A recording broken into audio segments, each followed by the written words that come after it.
alteração quanto ao momento do interrogatório dos procedimentos previstos em leis especiais, inclusive na lei de troca. O que é que tem hoje? O interrogatório que era no começo passou para o fim. Quer dizer, o que a lei veio aí, essas alterações foram inclusive debatidas, assistidas, apoiadas pela AJUF. Então, quando a lei nova surge, realmente ela traz muita dúvida, né? O problema é saber como é que vamos aplicar. Quer dizer, o objetivo da lei aí é no sentido de ser uma coisa boa, avançar na rapidez dos processos criminais. Agora, se ela não vai aplicar, se vai dar certo, se vai trazer mais problema, é o que nós vamos ver daqui para frente. Quem é juiz criminal vai ver como melhor aplicar. E ele tem razão, realmente, como fazer o interrogatório, tudo numa audiência, ouvir testemunha, tudo em 3, 4, 5 interrogatórios, 4 réus, isso vai ser um problema sério. Essa parte ele tem toda razão.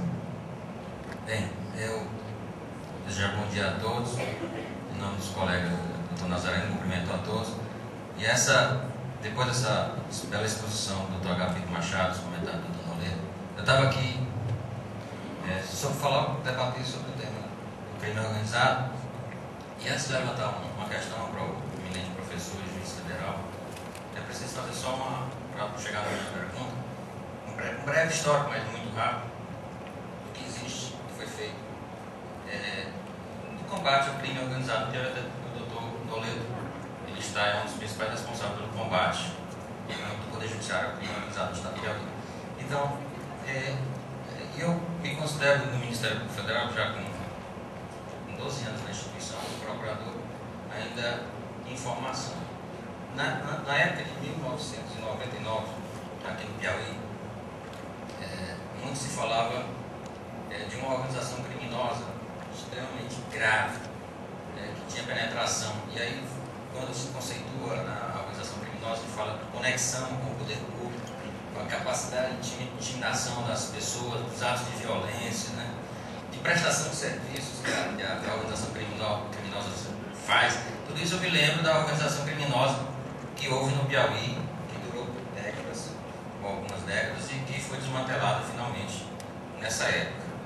E até hoje ainda é objeto da atuação do Poder Judiciário. Então essa organização criminosa se prestava dessa estrutura, presente no poder público, conexão com os tribunais de justiça, com as varas de primeira instância, com o MP estadual, com a polícia militar, com a classe empresarial, prestando serviços para muitos municípios, além dos atos de violência epistolar. Então, como combater uma criminalidade dessa natureza sem sofrer represálias, como muitos tentaram e foram a óbito. Alguns delegados de polícia civil foram a óbito nessa tentativa. Então, nessa época, para combater essa criminalidade organizada, com a legislação que havia à época, já havia a lei de escuta telefônica de 96, mas não havia ainda o Instituto da Intervenção Federal no Estado. E era o caso, por causa do absoluto desmantelo do aparato estatal para combater essa organização que era, como geralmente é na organização criminosa, de domínio público, mas que não se pode falar da organização criminosa. Se falava sempre em CL, como abreviatura do comando dessa organização criminosa. Então se reuniu os delegados de Polícia Federal, o Dr. Robert Rios, o Dr. Ayrton Franco, o juiz federal na época, que estava com o procedimento, o Dr. Rui Costa Gonçalves, e o membro do Ministério Público Federal na época, do Estado de Piauí, que no caso eu estava representando a instituição. Então, apenas essas 4 pessoas fizeram um trabalho de como combater uma organização criminosa de envergadura que dominava estruturas, sem sofrer represálias e com eficácia. Como fazer? Então, o trabalho foi extremamente baseado em serviço de inteligência, basicamente inteligência, e com absoluto segredo, com medo exatamente a capacidade de colocar medo nas instituições, nas pessoas, um trabalho absolutamente de inteligência e absoluto segredo. E durou quase um ano essa operação, com escutas telefônicas, com muita investigação de inteligência, até que finalmente essa operação policial ela foi externada. No momento de externar essa operação, eu me recordo que de lá para cá é uma operação que até hoje nunca teve nome. Diferente das operações policiais, que hoje a gente vê pela TV, que os nomes mais criativos possível, a operação policial de 1999 não tem nome. É procedimento inquisitorial número 1/99. Então, é esse o procedimento, e usou-se uma estratégia de como utilizar essas escutas telefônicas, trazer à tona essa investigação sem ser imediatamente exposto a uma intimidação. Então, obviamente, se buscou a parceria, buscou-se a parceria com os meios de comunicação. E aí é que está a responsabilidade de lidar com informações sigilosas e, ao mesmo tempo, a parceria com os meios de comunicação para divulgar informações que são do interesse da investigação, para até proteger o trabalho. Então, trechos selecionados que falavam de morte, que falavam de tentativa de homicídio, que falavam de confissão, de assassinato, etc., que foram expostos na mídia. E isso foi trazido em 1999 pelos meios de comunicação e, obviamente, resultou nas prisões imediatamente. No dia que divulgou, já estavam presos. E o principal elemento, desde o primeiro dia que foi preso até hoje, nunca foi solto. Essa é uma forma de atuar que eu acho que é eficiente, ou seja, buscar a inteligência sem irresponsabilidade, sem exageros, mas combater a criminalidade e os seus desdobramentos.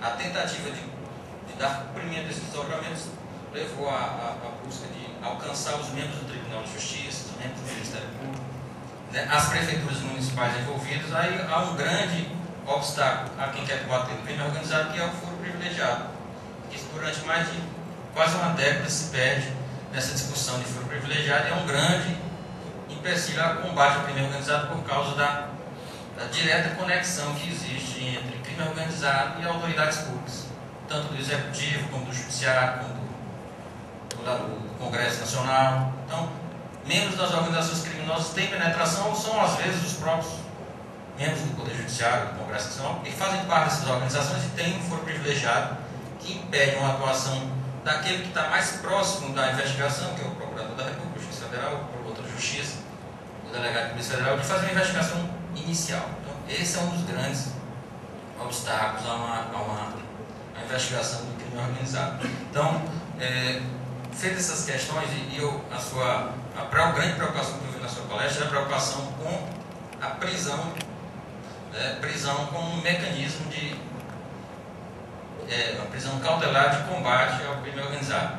Então, nesse aspecto, e aí eu vendo o noticiário, isso já é um assunto que no Ministério Público, na Justiça Federal, todos já se debatem do exagero das operações, do desfecho de uma operação policial, né, que tramita, que não é só feita pela polícia, ela é feita pela polícia, mas que ela depende de investigações telefônicas, que depende do parecer do Ministério Público, que depende de uma autorização judicial.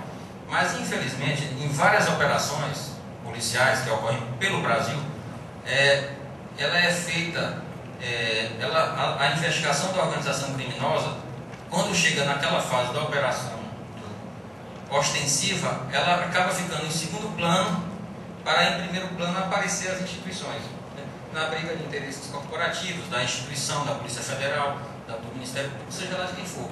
E aí, o combate ao crime organizado fica em segundo plano.